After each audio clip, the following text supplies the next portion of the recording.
छत्तीसगढ़ का बस्तर अभी बाढ़ से उभरा भी नहीं है कि भारत मौसम विज्ञान विभाग ने सितंबर 2025 के लिए जो ताजा पूर्वानुमान जारी किया है उसने छत्तीसगढ़ के लिए चिंता की एक और परत जोड़ दी है।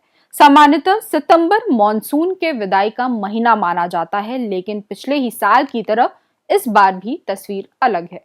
मौसम विभाग के मानचित्र पर सितंबर के महीने में छत्तीसगढ़ नीले रंग में रंगा दिखाई दे रहा है, यानी सितंबर के महीने में भी औसत से अधिक बारिश हो सकती है।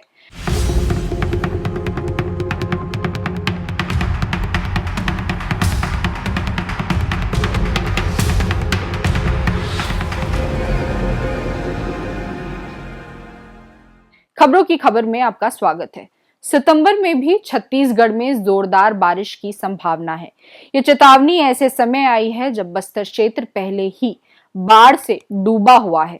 पिछले सप्ताह तक लगातार हुई वर्षा ने बस्तर, दंतेवाड़ा, सुकमा और कांकेर में नदी नालों को उफान पर ला दिया। सैकड़ों गांव जलमग्न हो गए, सड़क संपर्क टूट गया और बड़ी संख्या में लोगों को राहत शिविरों में रहना पड़ा। खेतों में खड़ी फसल नष्ट हो गई है और ग्रामीण जीवन अस्त व्यस्त हो चुका है। ऐसी हालत में जब सितंबर की भारी बारिश की नई चेतावनी सामने आई है, तो जाहिर तौर पर यह चिंता का विषय है। भारत मौसम विज्ञान विभाग ने सितंबर 2025 के लिए जो अनुमान जारी किया है, उसके अनुसार इस बार पूरे देश में सामान्य से अधिक वर्षा की संभावना है। औसतन ये वर्षा 109% तक पहुंच सकती है। ये स्थिति सामान्य वर्षों से अलग है, जब सितंबर मॉनसून की विदाई का महीना माना जाता है। छत्तीसगढ़, मध्य प्रदेश और विदर्भ क्षेत्र ऐसे इलाके हैं जहां मॉनसून का सबसे बड़ा असर कृषि और जनजीवन पर पड़ता है। मौसम विभाग ने चेतावनी दी है कि यहां सितंबर महीने में सामान्य से 10 से 15% तक अधिक वर्षा हो सकती है।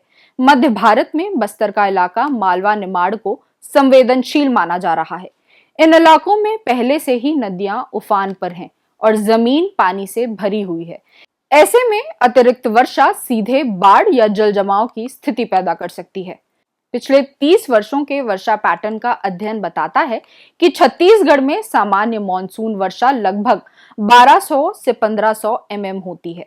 सितंबर का औसत योगदान कुल मॉनसून वर्षा का लगभग 22 से 25% है।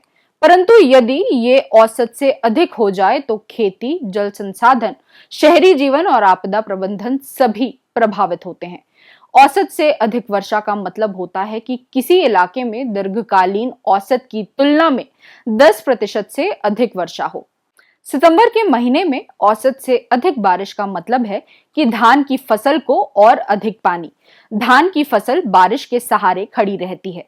पहली नजर में यह अनुमान किसानों के लिए वरदान लगता है। सितंबर में यदि पर्याप्त पानी रहता है तो धान की फसल को सिंचाई की कमी नहीं होगी। देर से बोई गई फसलें भी अच्छा विकास कर पाएंगी। अन्य खरीफ फसलों मक्का, अरहर, सोयाबीन जैसी फसलें भी पर्याप्त वर्षा से लाभान्वित होंगी। मिट्टी में नमी बने रहने से रबी सीजन की तैयारी बेहतर होगी। लेकिन अनुभव बताता है कि जब बारिश अपनी सीमाएं तोड़ देती है तो यही वरदान आपदा में बदल जाता है। तेज बारिश फसल को बर्बाद कर सकती है। जल भराव होने पर धान में झुलसा और ब्लास्ट जैसी बीमारियां फैल सकती हैं।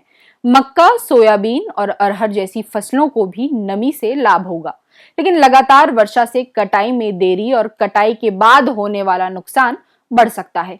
एक बड़ा संकट स्वास्थ्य सुविधाओं को लेकर भी है। ऐसे मौसम में अस्पतालों में डेंगू, मलेरिया जैसी बीमारियों से निपटने के लिए पर्याप्त दवाएं और स्टाफ की कमी छत्तीसगढ़ की स्थायी समस्या बन चुकी है। और सबसे अहम, प्रशासन अक्सर तब सक्रिय होता है जब संकट दरवाजे पर आ खड़ा होता है। मौसम विभाग का पूर्वानुमान हमें पहले से चेतावनी दे रहा है। ये केवल एक मौसम रिपोर्ट नहीं, बल्कि तैयारी की घंटी है। भारी बारिश को रोका नहीं जा सकता, लेकिन उसके प्रभाव को नियंत्रित किया जा सकता है। बस्तर की वर्तमान स्थिति हमें ये बताती है कि तैयारी की कमी किस तरह एक प्राकृतिक घटना को बड़ी मानवीय त्रासदी में बदल देती है। यदि इस बार भी लापरवाही बरती गई तो सितंबर का महीना छत्तीसगढ़ के कई इलाकों के लिए कठिन साबित हो सकता है। ये चेतने का समय है। ये बारिश केवल आसमान से गिरते पानी की कहानी नहीं, बल्कि हमारी प्रशासनिक क्षमता, नीतियों और नागरिक जिम्मेदारियों की परीक्षा है। सवाल यह है कि छत्तीसगढ़ इस चेतावनी को कैसे देखता है, अवसर की तरह या आपदा की तरह।